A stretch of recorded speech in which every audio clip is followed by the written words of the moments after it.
Hey, welcome back to my channel. This is Samantha Salmon, certified integrative nutrition coach and brain health licensed trainer. And I'm back again with some important information about a topic that affects many people in America right now, and that's obesity. And specifically, we're going to talk about stroke prevention in women and how obesity plays a role in this. If you're interested in hearing more topics like this, please hit the subscribe button and turn on notifications. Did you know that women face a 20% lifetime risk of stroke? Now, if you watched my last two videos, you probably already knew this. The first video we did talk in this series, we talked about some of those crazy stats, and it's a significant number. What's even more concerning is that the majority of stroke-related deaths actually occur in women.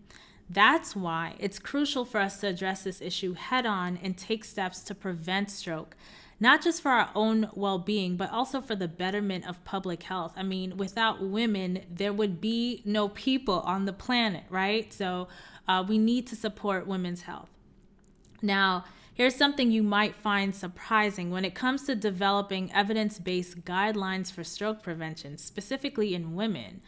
Most of the data available comes from studies focused on coronary heart disease. Stroke was often a secondary or less common outcome, and in some cases, it wasn't even included at all. This means that the information we have about stroke prevention in women is quite limited. Adding to the challenge is the fact that women have traditionally been underrepresented in stroke prevention trials, so the data available may not accurately reflect the unique risks and needs of women when it comes to preventing stroke. It's essential for us to bridge the gap and ensure that women's voices and experiences are taken into account. I think even given the fact that, we lack this data, just understanding what causes stroke, those of us women, who are living, working, existing in American society right now, we pretty much know what is putting us at risk, right? Once we know what those risk factors are.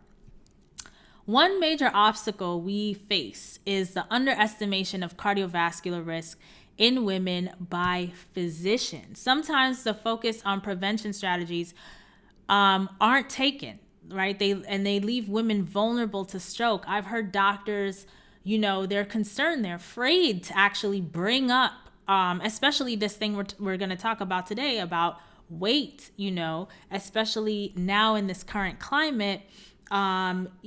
But the thing with this current climate is that there's just been a huge emphasis on how someone looks, right? And I've always said it really doesn't matter how you look, it matters how you feel. And also how your body is operating and functioning, right? If you are having high blood pressure, a racing heart, you're physically feeling the symptoms of this, right?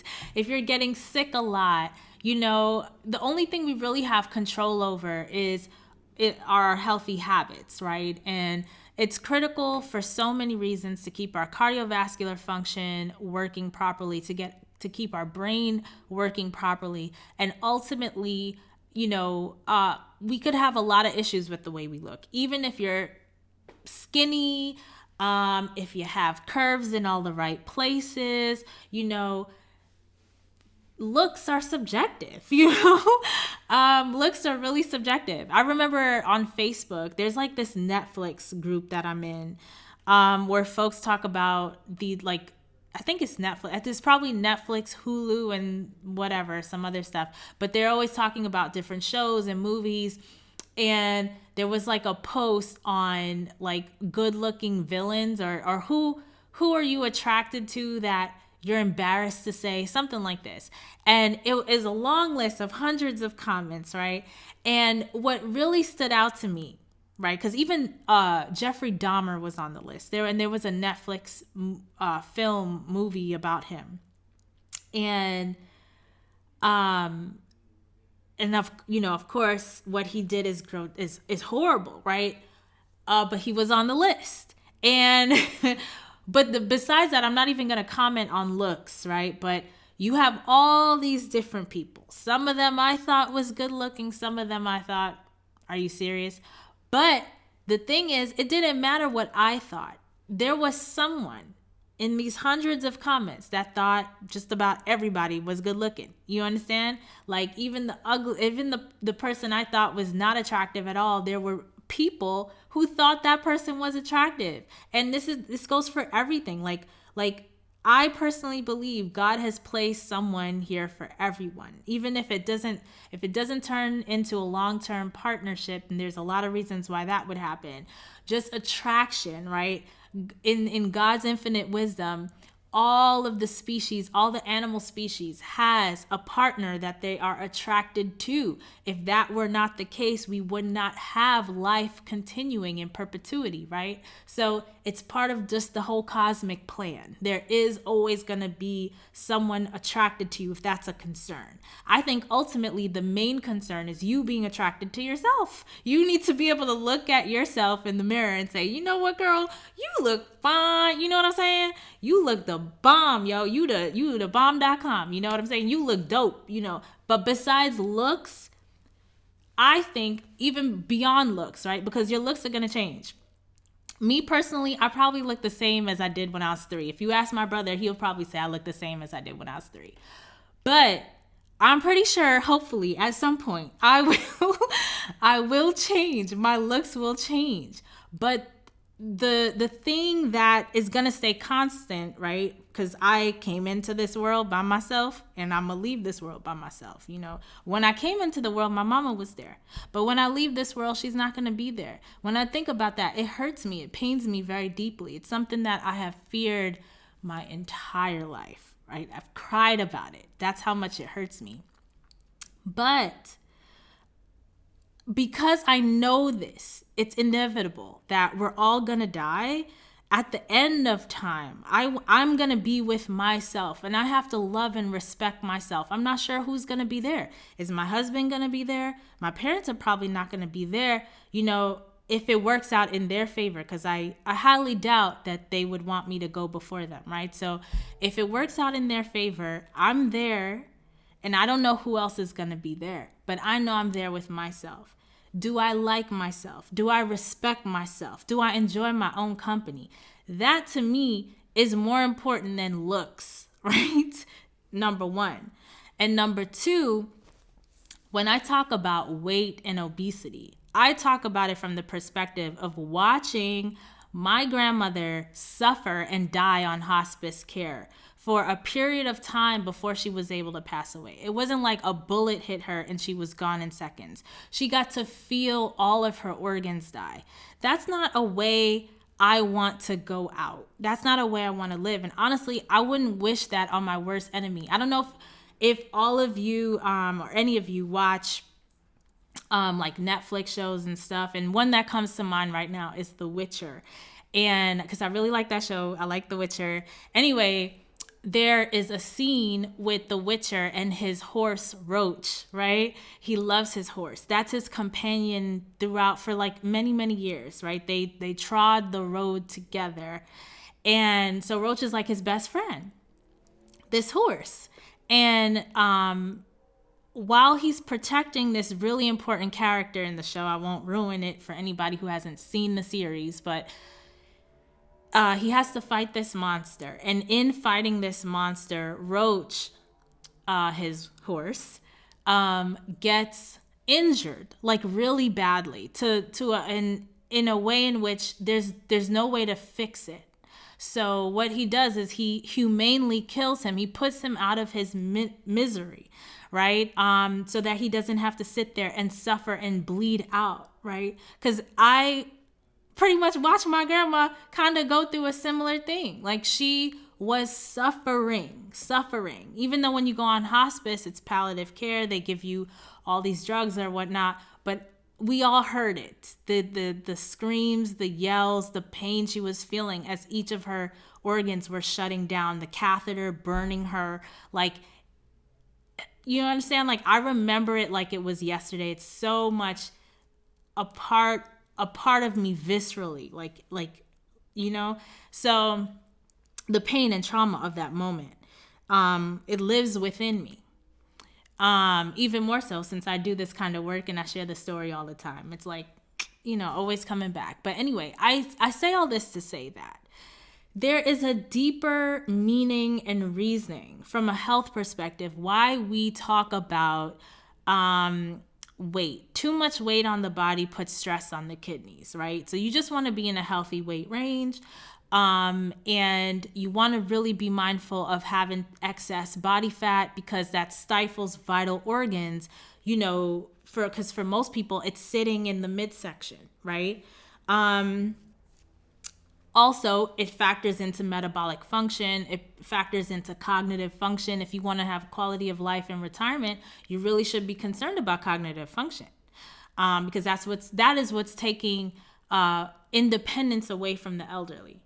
Not having proper cognitive function, not having the muscle development in order to be secure, stable, flexible, balanced. So folks aren't tripping, falling, breaking hips. You understand? Like all of these things are critical and important. Not how you look. Like who cares? like honestly, who cares? Honestly, who cares, right? Look at yourself in the mirror and say, I love you.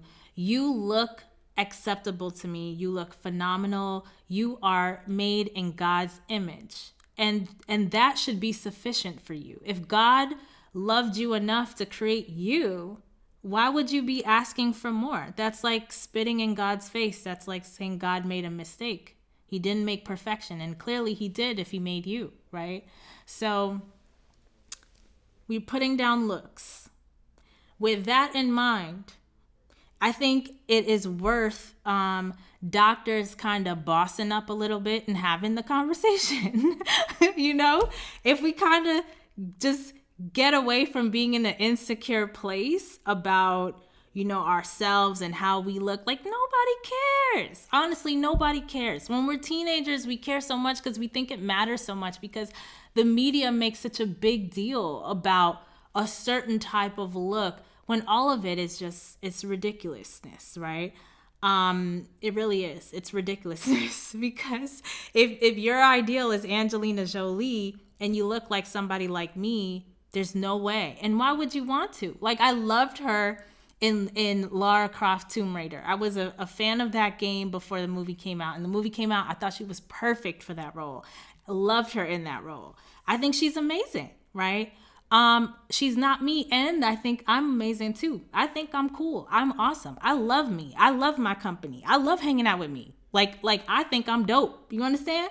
And this is a good place to be. And if you're not there mentally, you need to find a therapist and work on getting there. That needs to be a number one priority for you, honestly. Because self-love is the foundation for everything. If you care about yourself, then you'll actually, healthy habits is like a no-brainer. Of course I'm going to take care of myself. I care about myself, Like there are mothers out there who care about their kids more than them. And I understand there's like wiring in that, which I will never 100% relate to, right? Because I'm not a mother, right? At the same time, from a child's perspective, I learned a lot watching my mom take care of herself. She was always there for me. She was there for her mom. She was there for, her family.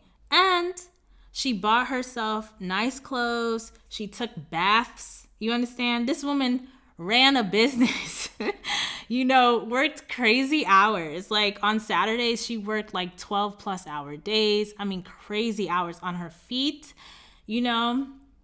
but she took baths. Like she did her nails for church on Sunday. You know what I'm saying? Like who has time for that, right? But she made time because she poured into herself. She cared about herself. And that was part of her self-care practice. And I watched her do that.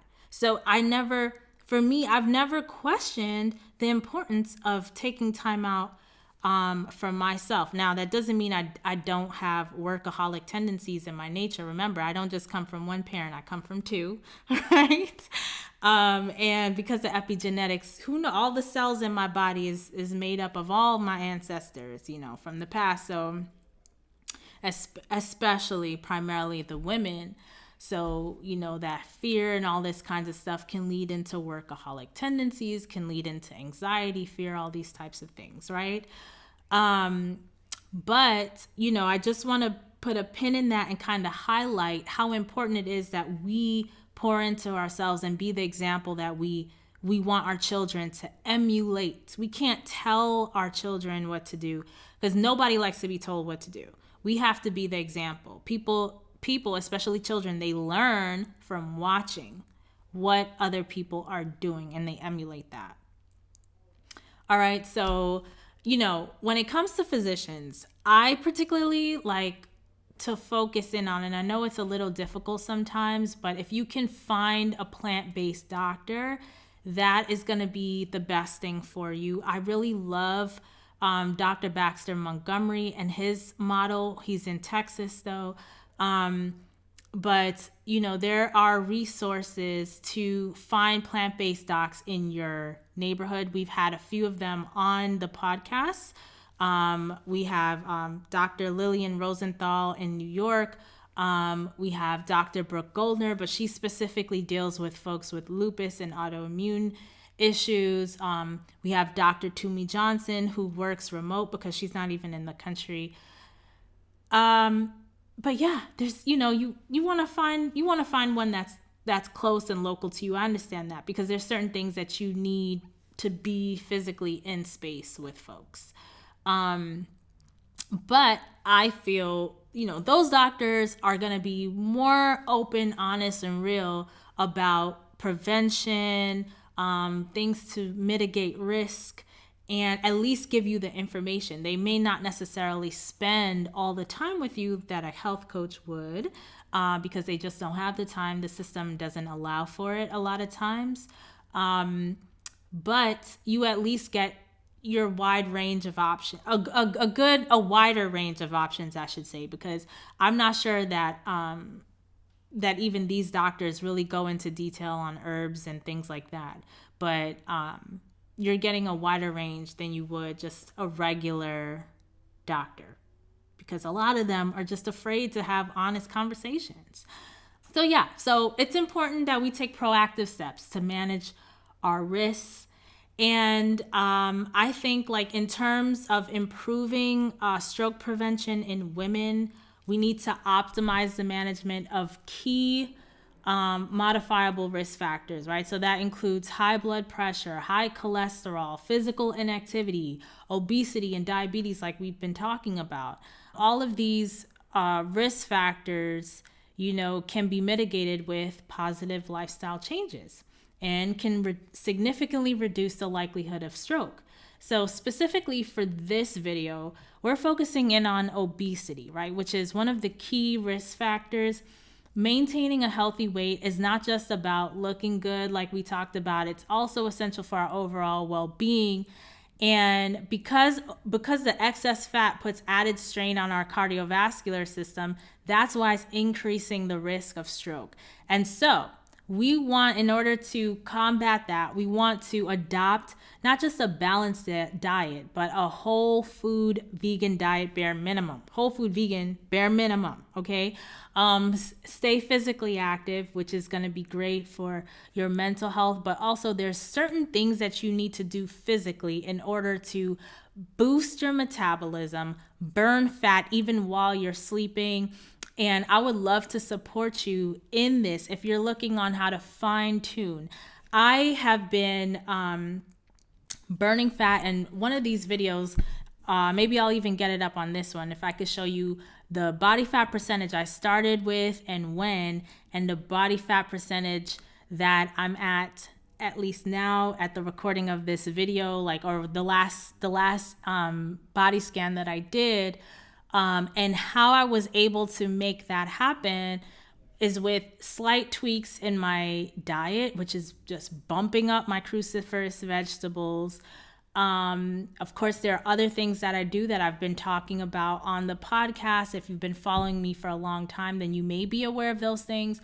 But if you need some clarity on where you could tweak and fine tune for you, jump on a coaching call with me. We could do a 20-minute coaching call completely free. I have a link in the description to this video. We could talk about what the diet needs to look like, what the physical activity needs to look like to drop that body fat, boost muscle mass, and really rev up your metabolism. And also, it's critical, to mitigate stress as much as possible. So, because, stress keeps fat on the midsection, which is an area that's really dangerous to keep fat. So we just want to be really mindful of that. All right. Let's take action. Let's prioritize our health, be mindful of the risk factors, seek guidance from healthcare professionals, get the support that you need. And by empowering ourselves and working collectively, we can create a healthier future, not just for us, but for our loved ones, because they are watching and they are following our example, and our society as a whole. Because if each one takes action, next thing you know, you look around to your left and your right, all your sisters is looking good, feeling good, and we all healthy and thriving together, right? Stay motivated, stay informed, and let's make stroke prevention a top priority. Thank you so much.